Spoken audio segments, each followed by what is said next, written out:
not looking at the team holistically and putting people in the right spots. Sometimes you got to reach out to another department head and say, hey, I got this really strong person, but I think they have more talent in another area. Would you have a spot for them? I don't think businesses do enough of that because they think short term about the interruption to their department and how am I going to find someone to backfill this person and how am I going to handle that, rather than, hey, this is what's best for our company and for this person 2 years from now. So I think that's a big common mistake that I see. And we have kind of an inside view into that. Implementing ERP systems for businesses is like open heart surgery on their processes, because they got to figure out how to make their processes fit in this new software, and things are going to change. And we're challenging them to change. When you make decisions, are you a data-first person or a gut instinct person? What role does technology and data have to play in leadership, management, and running a successful business? Today, we'll be considering those questions and more with this episode's guest. Introducing Greg Williams, a seasoned professional with 15 years of experience at Western Computer, which is a prominent provider of Microsoft solutions for small to mid-sized businesses. He has over 2 decades of expertise in the distribution, manufacturing, and project-based businesses within the tech and software sector. And Greg is great at ensuring that everyone in the room understands, comprehends, without relying on acronyms and other techno-babble. He is very well placed to talk about the questions of the day and the focus of this episode. I hope you enjoy my conversation with Greg today, listener, and do stick around as always until the end of the episode for details and links to learn more.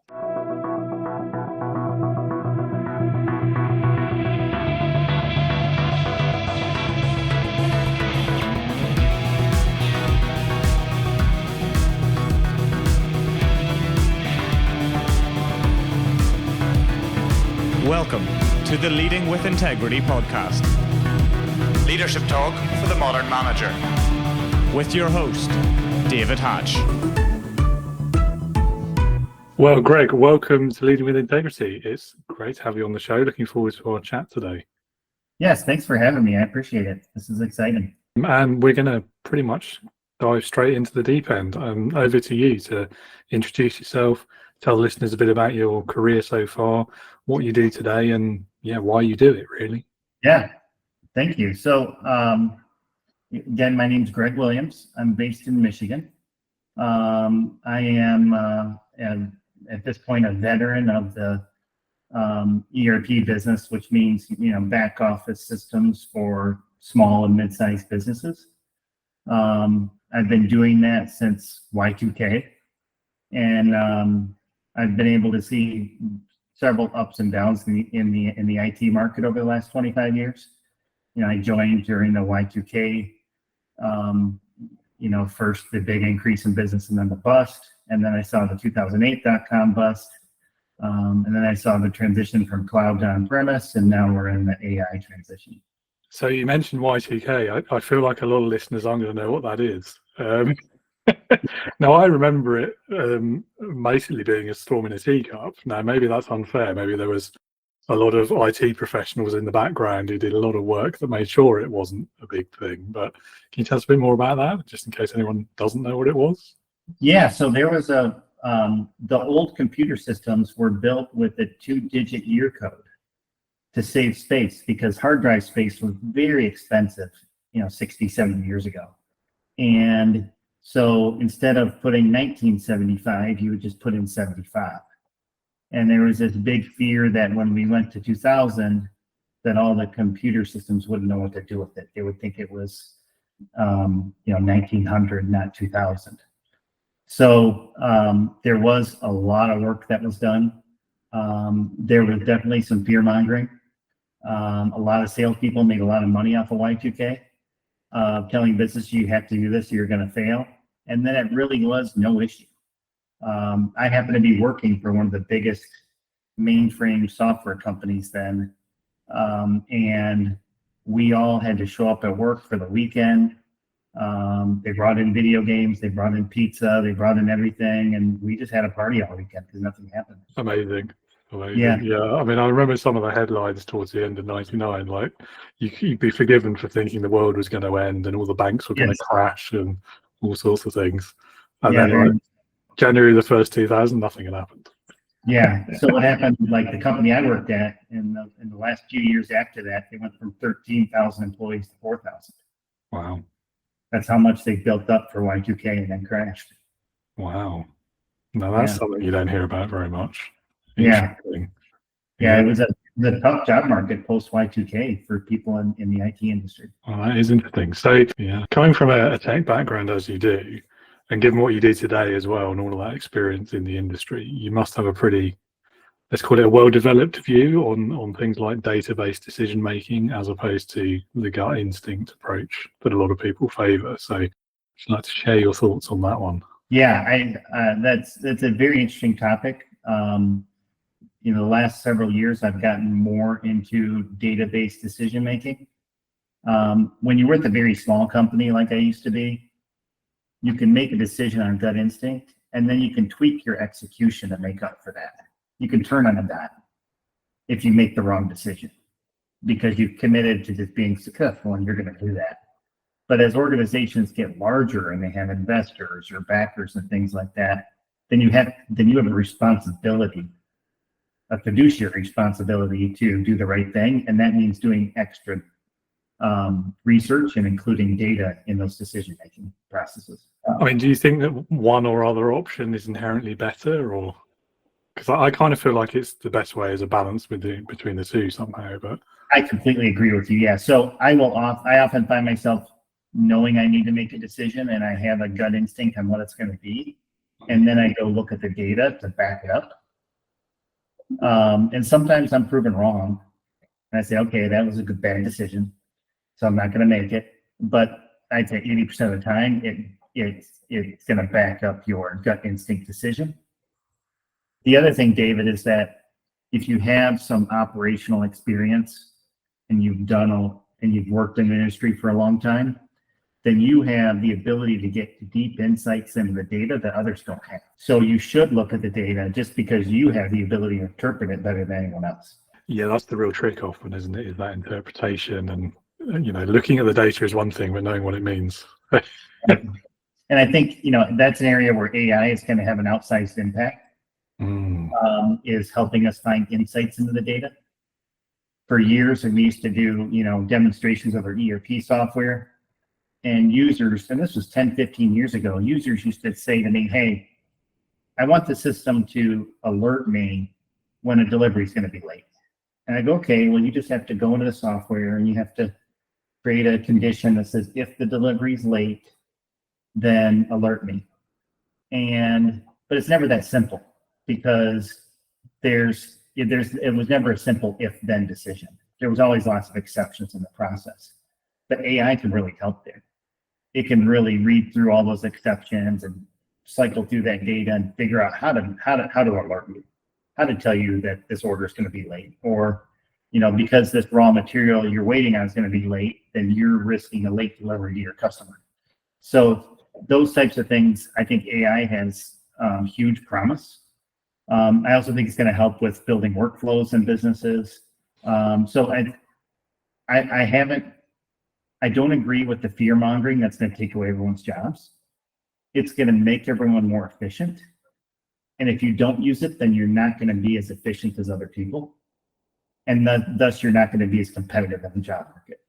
Yes, this is a topic that comes up quite a lot, actually, particularly the AI is going to take your job kind of thing. And there's a clear analogy, isn't there, back to like the Industrial Revolution and the production line and, automation in factories.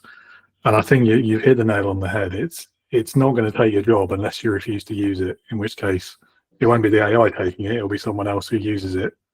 Exactly. That's the difference, because they're going to be more efficient and be able to do more work in the same amount of time than you can. Yeah.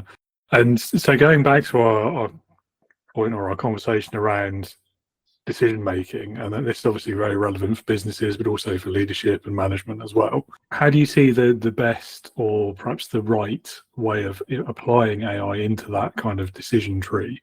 And how do we ensure that we're balancing that, the people and the human element with the data, and then AI is maybe not the right phrase, is it? But the machine learning bit in the middle. Right. Yeah. I mean, I think it can really help. In one of the phrases I've used is in democratizing data. Most businesses are still in a situation where they have to go ask their IT for help when they need a report. And AI is going to simplify that, because they'll be able to crawl these large data sets, and you'll be able to ask it in English language. Hey, tell me what my top 10 customers were last month. Now tell me by profit. Now tell me by gross revenue. Now tell me who my least profitable customers were last month, and rank them, from top to bottom. And you can come up with all those exceptions using English language. In the old days, and even now to a smaller extent, you had to go to your IT department, and they had to have this skill to write a SQL query to do that, or a Python query or something like that. So there's always a bottleneck for reports for the business waiting on IT. We hear that all the time. We can't get enough reports from our IT people. Now, the system's already come a long ways there. For example, Power BI for Microsoft has really already kind of democratized data to an extent, but it still takes a quasi-technical person to build reports there. And I think that's only going to get easier over time for people that learn how to use these AI prompts to write those reports. It's an interesting one. I feel like sometimes there's the category of manager who are using that sort of thing as an excuse as well. Like, oh, sorry, I don't have the answer. I need more time. I'm waiting for IT. It will just become, I'm waiting for ChatGPT, won't it?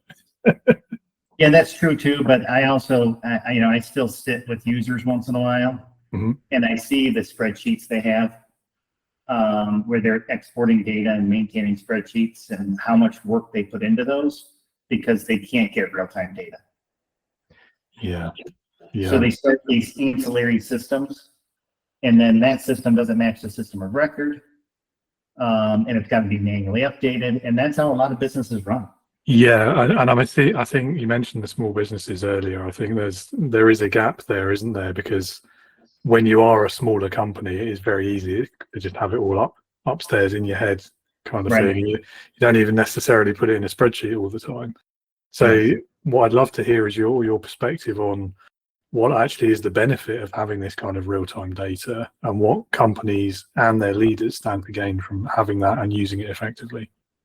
Well, I think it all starts with having good processes, especially decent back office processes. And a lot of founders and entrepreneurs ignore that at first. And they ignore it completely in a lot of cases. And we run into businesses all the time that are, they've gotten up to 20, 30 million in revenue, and they don't really have any systems in place. And it's very painful to replace them all. We also run into serial entrepreneurs sometimes that are starting a business that may even be pre-revenue. And they say, hey, I'm going to put in good systems right now, because I don't want to have to deal with this 5 years from now. It's going to be incredibly disruptive. It's easier to spend a little more now and do it correctly. So I think some entrepreneurs and founders could maybe talk to some serial entrepreneurs and gain some expertise there on how to do that, because keeping like a bookkeeping system in place instead of a true accounting system for too long is really going to hurt your business. It's not going to give you the data sets you need, but it's also, if you don't have those strong back office processes and the software to support it, then you're not going to have access to the data that you need. It's all going to be disparate spreadsheets. The other thing we often hear from small companies in that position is that people show up to meetings to make decisions, and everybody comes with their own data set. And instead of making a decision, they're arguing over whose data is correct. Oh, yes. I've experienced that meeting, definitely. That actually speaks to one of my great frustrations with kind of business culture generally, and is the meeting. and how it's sort of misunderstood, or I think it is anyway, in terms of what it's for and how you conduct it. Like, if everyone's showing up with data that no one else in the room has seen yet, that shouldn't happen in a meeting. Everyone should see the data before that meeting happens. And then the purpose of the meeting is to reach a decision about what to do about the data, whatever it happens to be. So I mean, it's like, I don't know, it's like trying to have a form of play without having the script in advance, isn't it? Yeah. I know loads of people love improv, but yeah. Have you heard about how Amazon runs meetings? I'm sure someone's told me, but it slips my mind for now. Yeah, they don't allow PowerPoints. Right, yeah. You show up with like a 6-page memo, and everyone has to read it beforehand, and you discuss the merits of that memo and the decisions that to be made as a result of it. I think that's interesting. And I'm not sure it worked for all companies. And I also wonder if maybe just that Jeff Bezos doesn't want to pay Microsoft for PowerPoint. That may well be it. Yeah.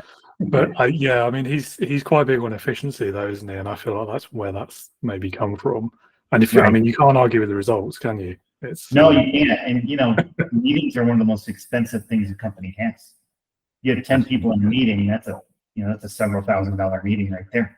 Oh, absolutely. There's a lot of people, and I've been that person on occasion, actually, where you need to talk things through, and then that's what the meeting becomes. And before you know it, you've spent half a day or a day talking about the same issue, and you've not resolved anything. Right. But I do feel that's not, a meeting isn't the right forum for that sort of thing. I mean, it's definitely sometimes valuable and necessary, but do it somewhere else.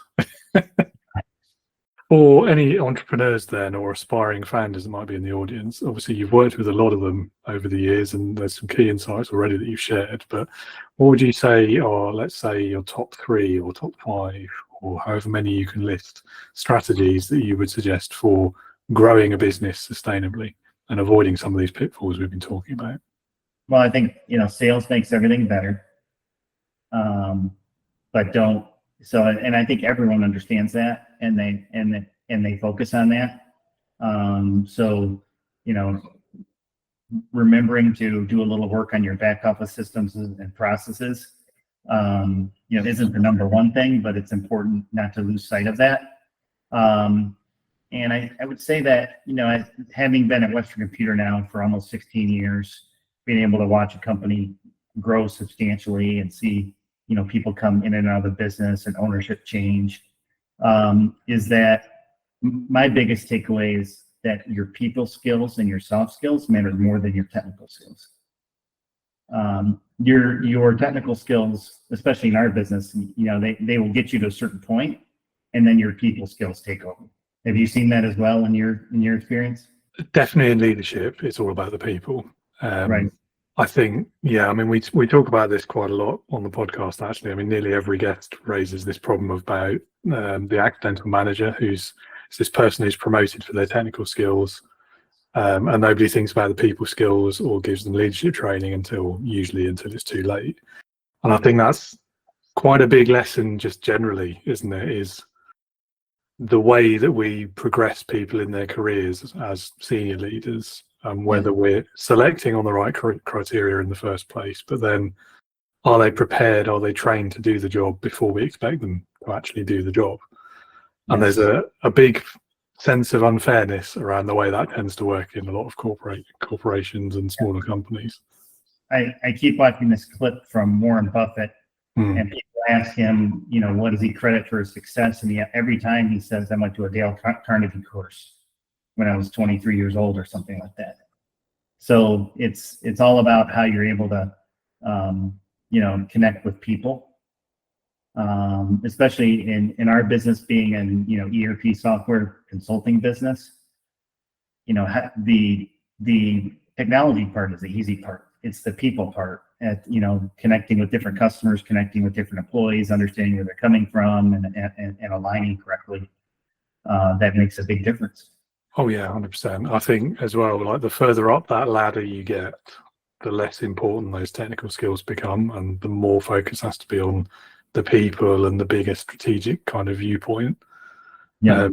And it comes down as well, I guess, to like career planning and where you want your career to go.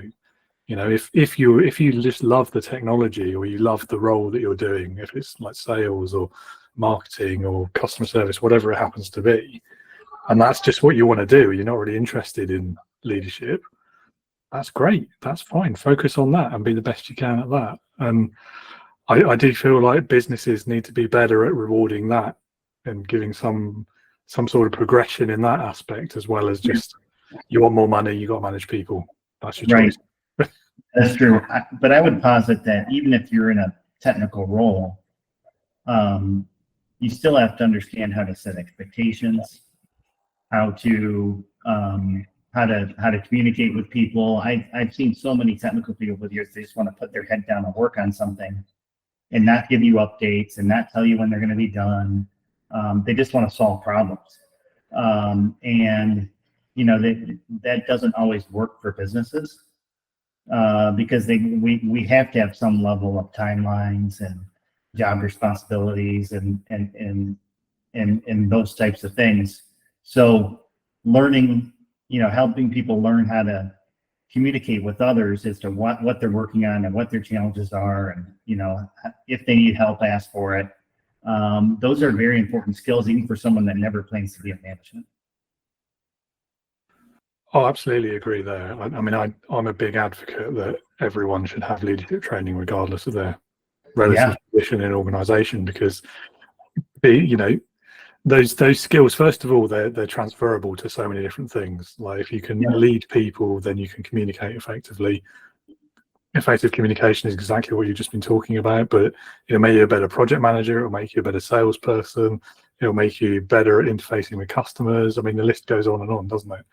But also those skills of influencing and putting yourself in other people's shoes, like the empathy side of it, it's only going to make your relationships at work better. And if they're better, then you're better, effectively. So I definitely agree with you. I was, a few years ago, I read Satya Nadella's book, and he came up through Microsoft in the divisions where they weren't market leaders. He worked in the Dynamics division for a while. He worked in Windows NT, which is like a redheaded stepchild compared to the Unix servers out there at the time. And then he has this in his book. He was a very hard-charging kind of technical leader, and Microsoft had that culture. And he had a child that had special needs, and it changed his outlook on life. And he started caring about his executives and caring about people and where they go. And he completely changed the entire culture at Microsoft with that. And we've seen big improvements in the company because of that. So that's another example of someone that really, the light bulb went off, said, whoa, people matter more than the tech. Yeah, I must confess, his book is on my reading list, but I haven't made it yet. But I've heard, the reason it's on the list is I've heard this before.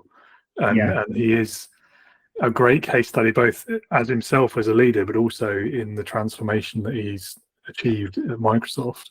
And what I think is also interesting is the way that their market fortunes turned around a bit as well as a result of all of this. And so that's a great case study to link all of these three parts together and kind of prove the case for what we're talking about. Because I think there's still, even today, among a lot of management circles and senior leadership type roles, there's a bit of a sort of sneering upturned nose when you start talking about empathy and putting people first in a lot of circles. Not as many as there used to be fair. It's getting better. But it's seen as sort of a bit sort of new agey and not the right way of managing a business and so on. Yeah, you're right. It is getting much better. It depends upon the industry, I think, and how competitive it is.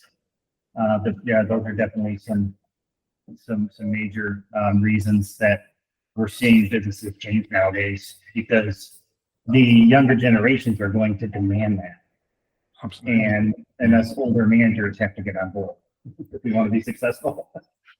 Yeah, but I mean, I have seen the change even in the last 10 years. I mean, you say something like that in a management meeting, sort of maybe even like 5 or 6 years ago, or not even a decade ago, and you'd almost be laughed at or just shown the door, wouldn't you? Whereas Right. now it's, even if people don't agree with you, they'll at least hear it out and sort of give the impression of agreeing. Yeah. Because people realize, oh, this is the way the wind Yeah. is shifting, isn't it? I think a lot of leaders have learned from their children. That helps, I think. Yeah, But, I think the COVID experience. The world always changes, and Yeah. people change over time, and there's always dinosaurs. But I think that the business world is changing for the better in that regard, and I'm on board for it. Yeah, 100%. I'd like to believe that's the way we're going. I think it's maybe early to call it, but that's what I want to see. Yeah. Agreed. Yeah, definitely. From all of your time working with Western Computer, then, what would you say is the most important lesson that you've learned, and how does that impact your day-to-day?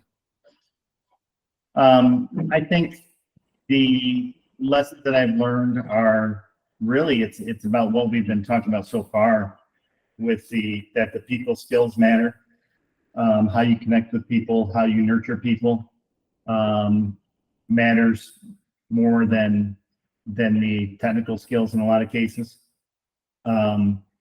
Having trust and loyalty is important.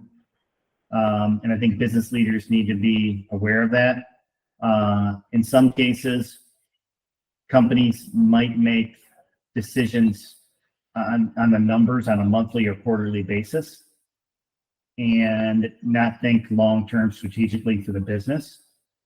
And if they do that, it's going to affect the loyalty and trust that they get from their employees. So it's very important to think, long term, and not just, hey, I'm gonna cut some people this year. And I think we've seen a lot of tech companies make those mistakes. They overhired during the pandemic, and then they laid people off last year. And you just wonder what their growth would have been like if they didn't overhire during the pandemic and just did smarter business, and then didn't have to do a staff reduction. So those are the things that I think about that matter, because it really affects how you're perceived as a company, how you're by your customers, by your employees, everyone. And that matters nowadays. Like, companies or employees go on these websites and read reviews of your company before they apply. And it makes a big difference. If you have a bunch of bad reviews on there, it's going to be very hard to attract talent. Indeed. So there are two interesting aspects of that I'd like to pick up on, particularly what you said about the tech industry and how they overhired, because that's quite an interesting dimension of this problem that I've not heard talked about a lot. We hear quite a lot about the tech industry and how they've hit layoffs recently and all of this, but the reasoning for that is quite often just generic sort of mismanagement. So that overhiring, I mean, how do you avoid doing that, aside from the obvious of just don't hire more people than you need? Well, when I say smart business, it's it's being a little more choosy about the customers and projects that you onboard, instead of a race to get as many as possible and then provide a substandard customer service experience.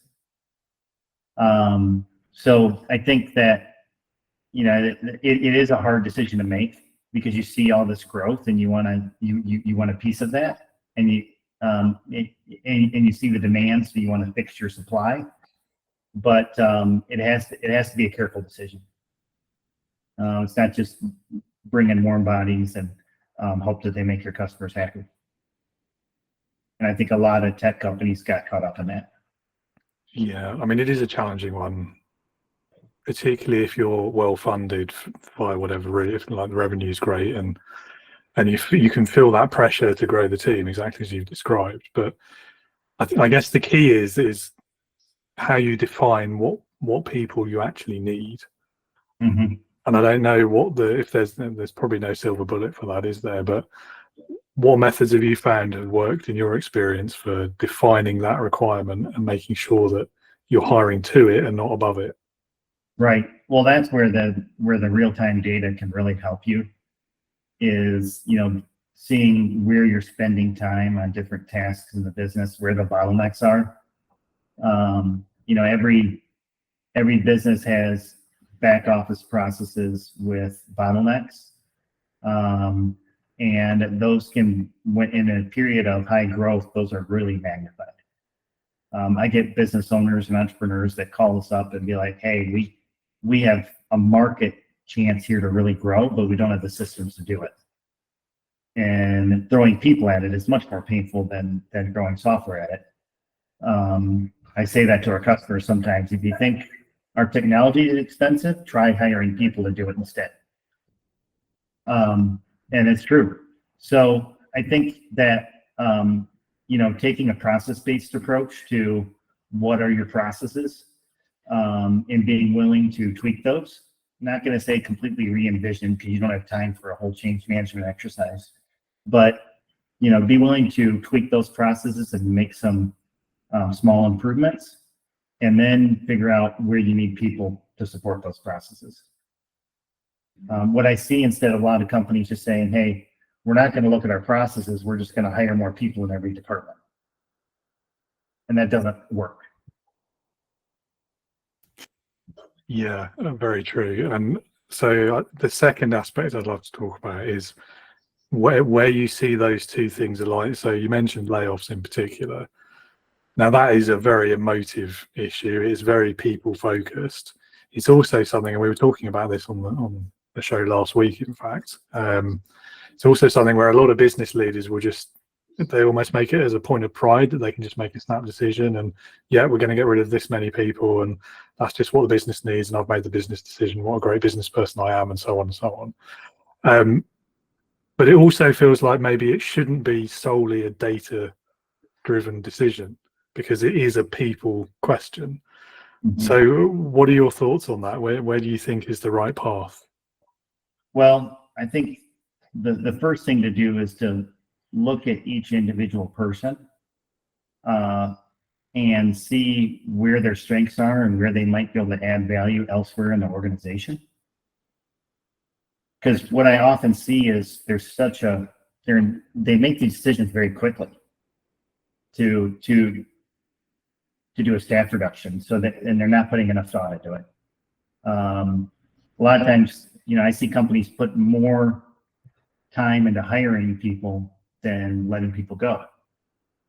In my opinion, you should spend equal amount of time on both. So, in a business, you may have someone that is really hard worker and talented, but maybe they're not in the right role, or maybe their role is boring for them. But you have them in that role because you need them there. So, and a lot of times, businesses only think about where they have the needs within a department and not what's best for that person. So, and I'm not, I know we have to make the decisions based on what the business needs, and we have to make money, but I don't see enough focus on, hey, this person is very good at this role. They've really grown as a leader, but they're in a non-value add department that, they're holding it together all by themselves. Let's take the time to move them into something else that challenges them and fulfills them, and then backfill that role. I don't see enough of that within companies. So I see, actually, I do see Microsoft do a very good job of that. People are always moving around at Microsoft and getting experience in different departments. But in a lot of businesses, you see people in the same department for, 10, 15 years. And you'll never see a top leader or a CEO in most cases that stayed in the same department forever. Most of them moved around a little bit. Yeah, I very much agree with what you say about spend at least equal amount of time on both. I can understand why people put a lot more time into hiring, because in their minds they're probably thinking, the more time I spend finding the perfect candidate, the less likely I'll have to be to fire them or get rid of them later. Mm-hmm. Which is fine if you ignore kind of external circumstances or other factors that might lead you down the road to layoffs. But yeah, I really do applaud that approach of finding someone a different role in the organization if you can. My caveat to that would be, it depends on why you're thinking about getting rid of them in the first place. If it is just business circumstance and it's a redundancy thing, then definitely. If it's something else, maybe put some thought into that. Oh, I agree. Yeah, if it's a people skill or they're toxic or something like that, then that's a. But I'm talking purely about staff reductions because of business. Yeah, definitely. Yeah, conditions. but I think the other thing that a lot of business leaders need to be thinking about these days. I mean, we live in a world where people live stream their firing meetings, and if you've handled it badly, or if you've not got a reasonable justification for it, and so on, it'll be on the internet for everyone to see. I mean, there's a few that have gone viral in the last 6 months of people where there's one woman I'm thinking of in particular, and I can't remember her name, but she'd consistently met or exceeded all of her performance targets. The business wasn't in trouble necessarily. There was no need for redundancy, and yet with like a 20-minute notice, she was laid off, and she live streamed the whole experience for the world to see. So there's another added area of complexity there to think about as well. Well, that's another thing. I think sometimes businesses will use market conditions as an excuse for laying someone off instead of telling them the real reason, which could be a behavior issue or something. That's true. Yeah, that's a fair point. Or it's just we need to cut X% off the cost, and this is, I don't know, a dartboard approach. We'll just pick it around. But it doesn't inspire confidence, does it, when you can go from literally within a week being told everything's great to, sorry, we've got to lay you off. Right. That doesn't give the impression that you've put a lot of thought or spent a lot of time on the decision. It's true. It's true. Okay, so let's move on to the more leadership-focused questions. And I know we've touched on a few of these issues already, but I think the first thing I'd love to hear from you on this is what have been your biggest leadership lessons from your whole career so far? Yeah, I think it's the biggest one I've learned is to lead by example. Don't be afraid to dig in and get your hands dirty. Don't preach to someone how to do something unless you've done it before. Those are the types of things that I think are the biggest lessons, and you'll get much better respect from the people underneath you if you do that. There are cases where people come into a business as a manager and haven't done the job before and don't understand it, and if they start making demands of their team without really understanding everything, then they're going to lose all respect. So if you do come into a new role, you got to really sit back and learn for a while before you make any changes. This is one of those things where I sit a little bit on the fence. I definitely agree. If you're coming in straight into a management role and you've not been in that company before and you've not done the job of the people you're leading, you've got to learn. You've got to just spend the first month probably just asking questions, getting to know people's jobs, understanding what their daily life looks like at work, and definitely understand as much as you can before you can make an informed decision about what, if anything, you're going to change. Sure. But leading by example, I love. It's one of my favorite ideas or concepts of leadership, partly because it's really simple and easy to understand, but also it's quite nuanced and challenging in practice. It's not always as easy as it appears to actually do it. But I think it's thinking back in my own life, it's probably one of the first lessons about leadership I ever had. Is I was very right at the beginning, even before I was even in the workplace, it was a lesson that I took on, was very much about never ask someone or tell someone to do something if you wouldn't be prepared to do it yourself. And that is ultimately what leading by example is all about. And it stuck with me. But at the same time, I do feel like the world has moved on quite a lot. And it is possible that leadership, that management can be their own specialism, and that there's a skill set involved there that you don't necessarily have to have spent 10 years as an engineer in order to effectively manage engineers, for example. Right. Subject to the caveat earlier about learning everyone's jobs before you make any changes. So yeah, I don't know. I'm on the fence with that one. I go back and forth on it a lot. Yeah, I agree too. I think leading by example means lead by example with your behavior. Not necessarily, I agree that you don't have to be able to do everyone's job now to be a leader. That was actually an old rule that Bill Gates had when he started Microsoft. You couldn't be someone's boss unless you could code better than they could. But that only went so far. It did not scale. So that's why that's why the company had challenges for many years, because it was too much of a technical focus.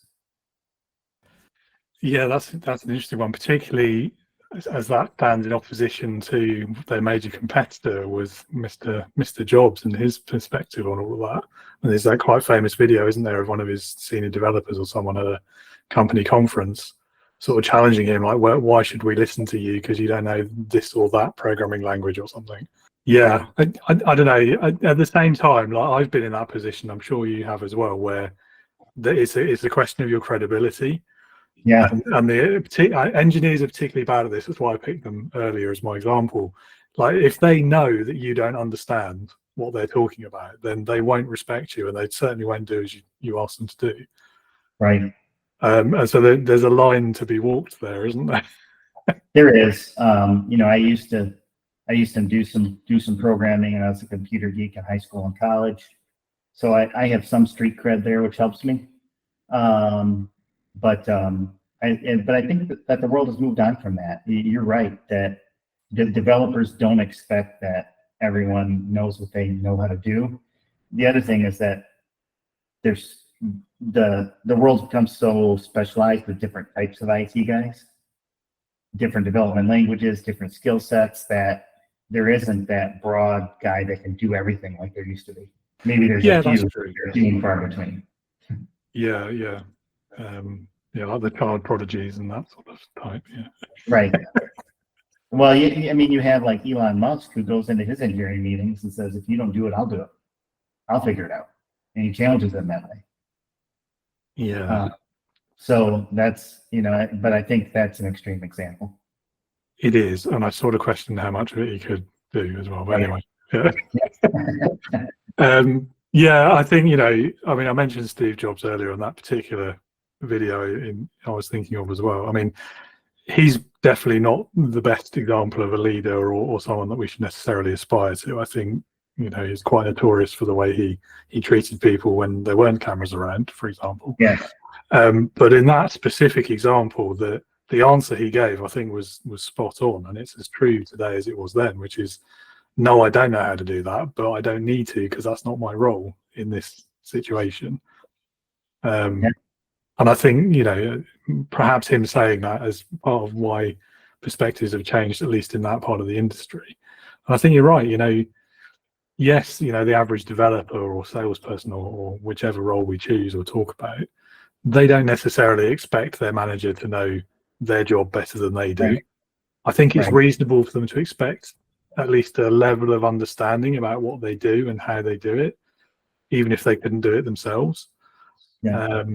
And I think it kind of goes both ways as well. And again, it's about what your role in that situation is. But if you're leading people who have a specialism that you don't, it's so important that you value that specialism and make sure they know that you value it. I think that's the bit that I've always found when I'm in those situations where there's that big gulf between us in differences of knowledge, is showing and demonstrating how much you value that knowledge and coming to rely on them and their expertise. That I found is how you get over that credibility problem. Yeah, it's true. And there's also, being the voice of the customer. Leaders have, in a lot of businesses, they have the ability to translate between what the customer wants, what the sales team is saying, and what the product team can do, and pull it all together.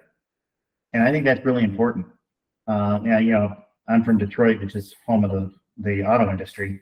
And, it was 20 years ago or so when they started bringing in more women to make design decisions. And it completely changed our cars. We got way better interiors.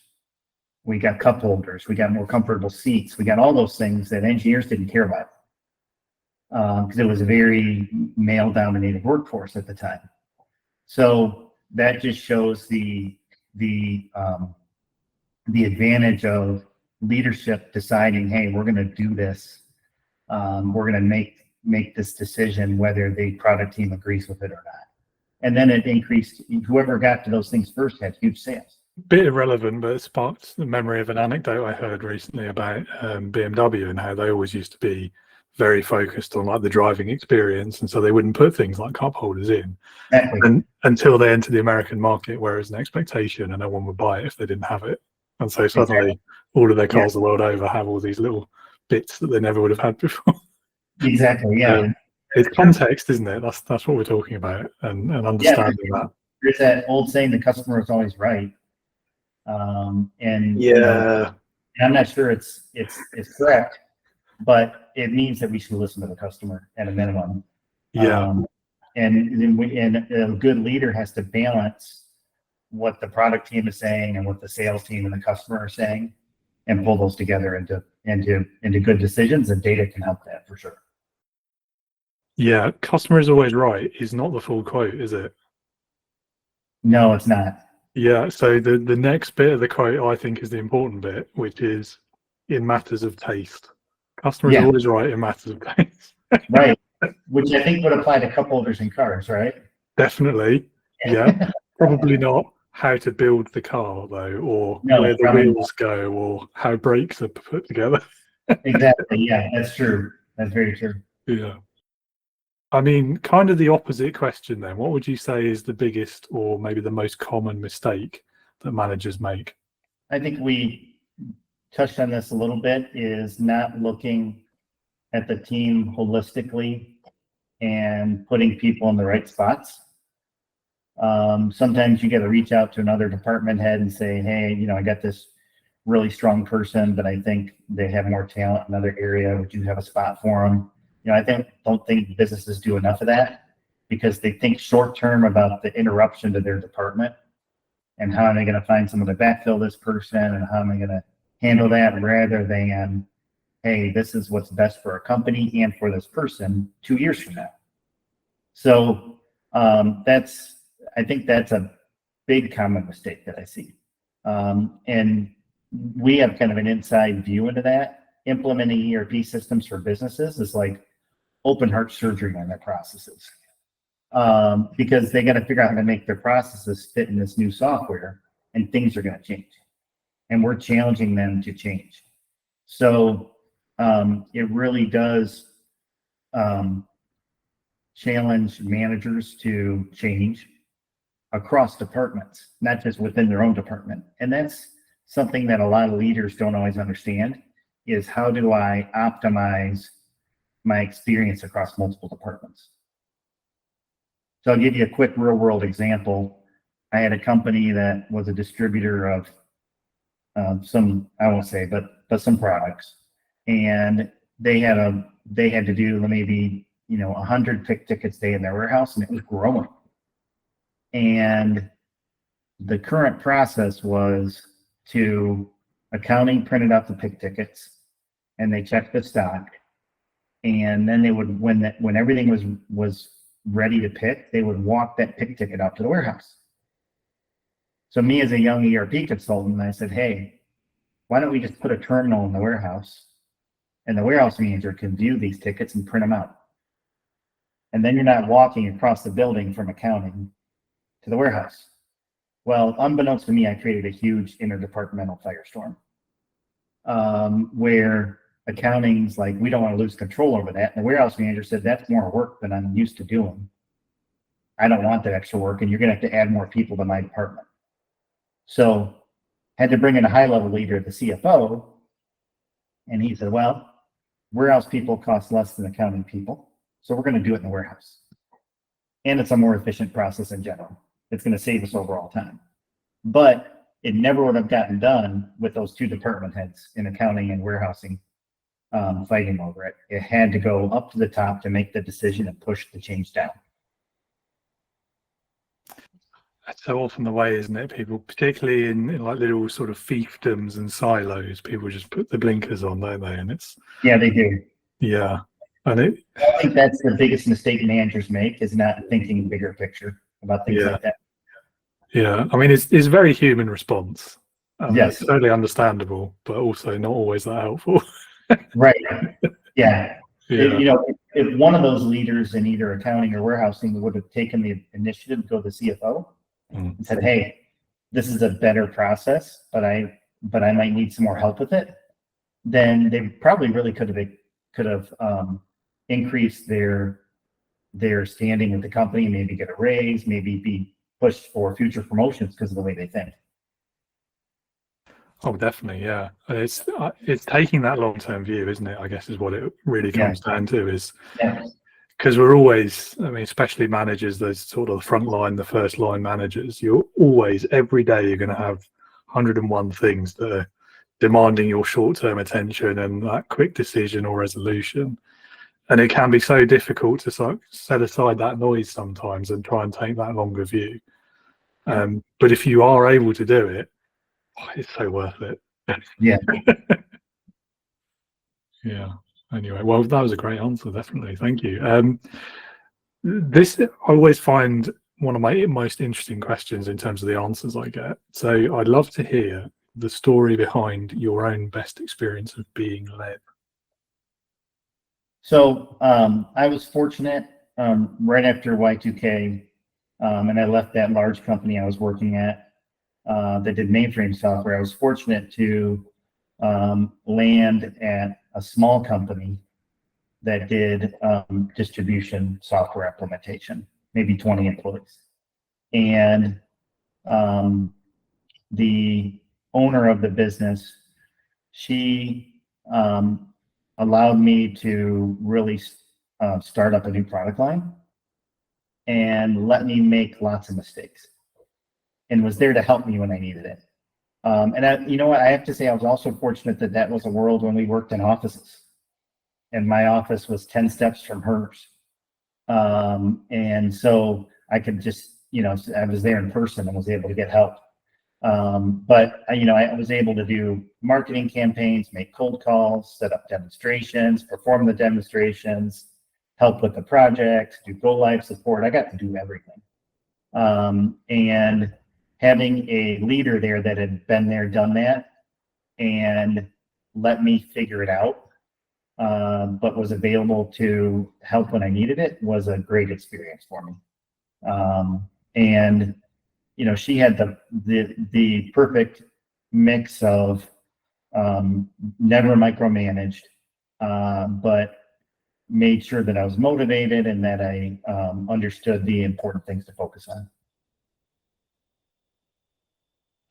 It's always a joy to hear stories of that balance being found so well, because I feel like it's one of the most difficult tightropes that leaders have to walk, between avoiding micromanagement and letting people make their own mistakes, but also being there to support and help them pick up the pieces if it does go horribly wrong. Yeah, I think it wasn't all intentional. It helped out. There was a new product line and wasn't making money, and had to focus on the other product line that was driving everything.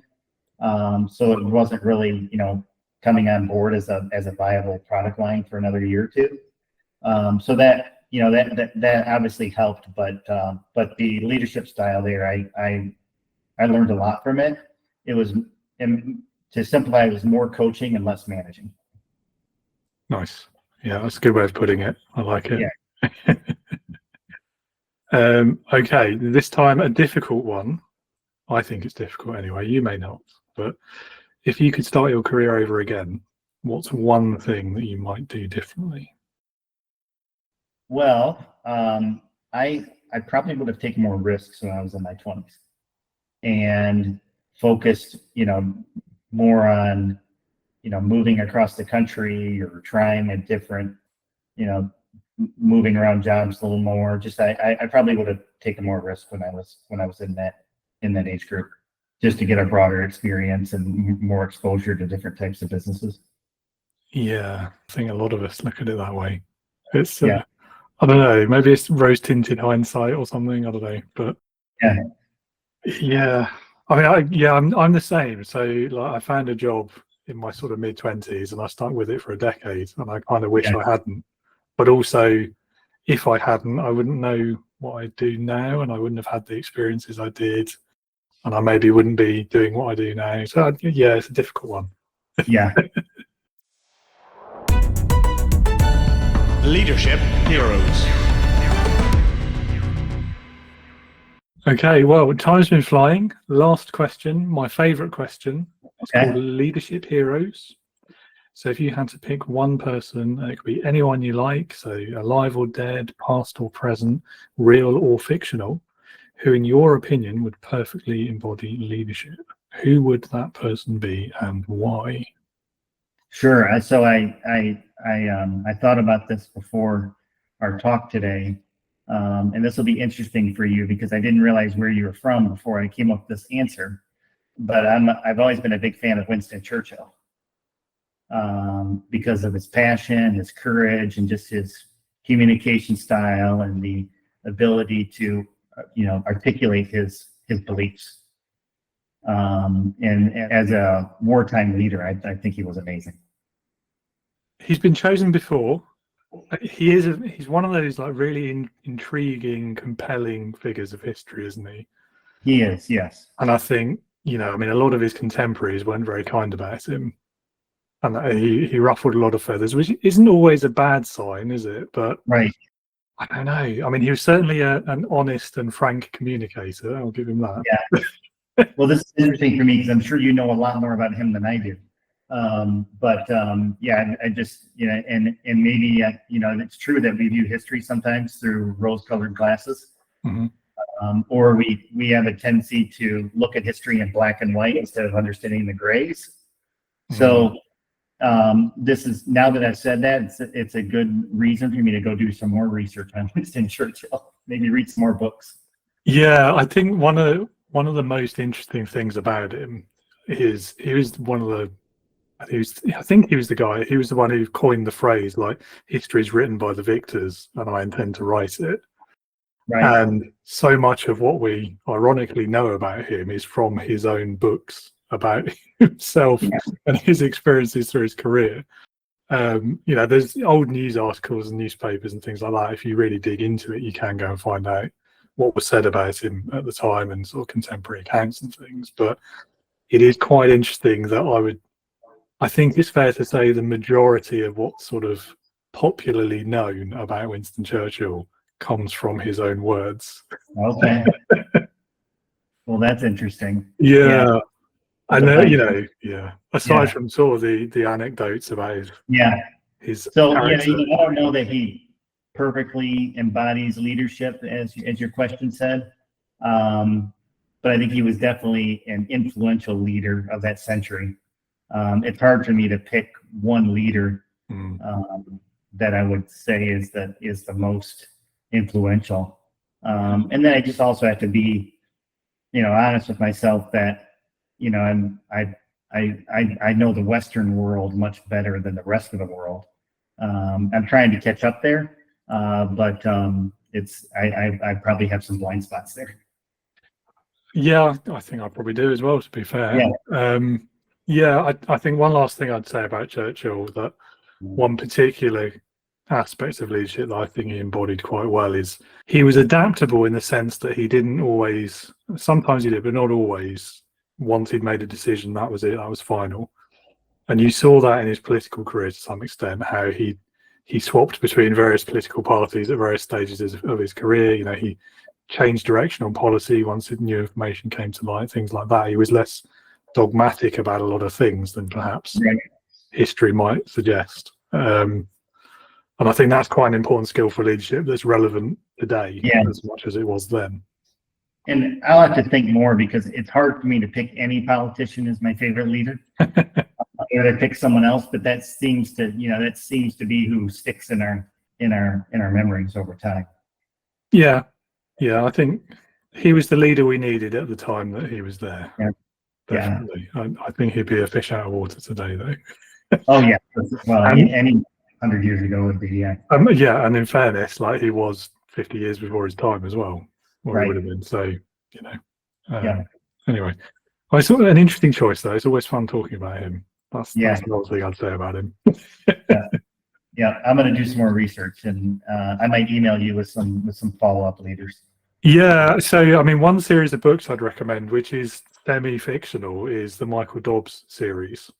It's a Okay. great sort of intro to some of the accounts of his life. It is semi-fictionalized, but it's worth reading, and it's a good way of sort of a gateway to get to other things. Very cool. I will do that. Michael Dobbs, I believe, is the guy who wrote House of Cards as well. Okay, great. Yeah. Anyway, well, Greg, lovely talking with you today. Thank you so much for your time. It was great meeting you. One small last question I will ask is if any of the listeners would like to know more about you or about where you work and what you do, where can they go to find out more? Yeah, that'd be great. I think the easiest place probably is on LinkedIn. You can look up Greg Williams at Western Computer on LinkedIn, and I'll come right up there. You can also visit our company's website at westerncomputer.com, and we are experts in providing Microsoft back office solutions to small businesses. Excellent. Well, I'll pop those links in the show notes as well, so everyone can find it easily. All well, right. That's great. That's pretty much all we've got time for. All right. Well, thank you, David. It was a great talk today. I appreciate your time. Likewise. Yeah. Thanks very All much, Greg. Thank Cheers. you. Bye-bye. See ya. Great conversation today. Thank you again to Greg. I really enjoyed that, and I'm sure you did as well, listener. Now, I know I say this every week, but here's another reminder to please do visit those links in the show notes. Learn more about Greg, about Western Computer, what he gets up to, because you will never regret learning more things. And if you are struggling with your leadership and you'd like access to learning, resources, and one-to-one support from me, then do also pay a visit to www.leadernotaboss.com. Click on that green button, sign up to join the Integrity Leaders online community, which is a place that I've built specifically for new leaders, first-time founders, and learner managers, people like you, listener. Join today and use the promo code HALFOFF24, so that's half off, all in caps, and then the digits 2 and 4. That will give you a 50% discount on your monthly membership forever, for as long as you remain a part of the community. And I look forward to seeing you there very soon. Thank you for being with us today, and I hope you'll join me again next time. But until then, be a leader, not a boss.